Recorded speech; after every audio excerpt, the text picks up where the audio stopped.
Welcome to my YouTube automotive channel. In today's video I'm sitting in a 2014 Dodge Journey and I will show you how to engage or disengage the child locks on the rear doors. This video will apply to Dodge Journeys made from 2011 all the way up to 2020. Also, if this video was helpful, please consider supporting the channel by liking the video, subscribing to the channel or becoming a channel member.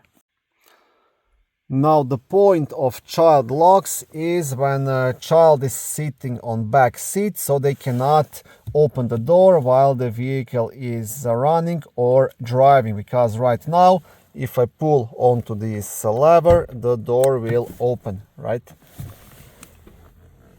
And when you engage the child lock, this should not happen.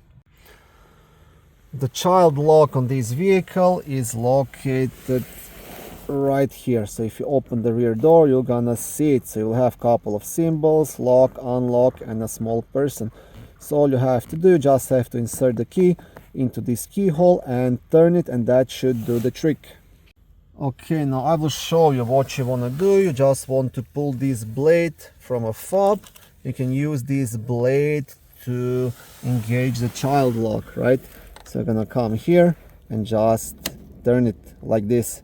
And now it's supposed to be in locked position. If you don't have the blade, you can use absolutely everything. Just get a flat screwdriver and turn it. Okay, and now if I try to pull the handle, the door will not open and the handle is completely disabled. And that's the point of child lock. Okay, and I will quickly show you the other side as well. Same thing. Open the door. Here is the lock, just turn it and that's it.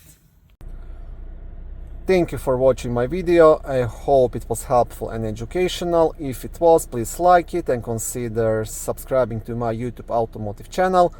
On my channel there is lots of how-to videos, do-it-yourself videos, car reviews, product reviews and other similar automotive topics.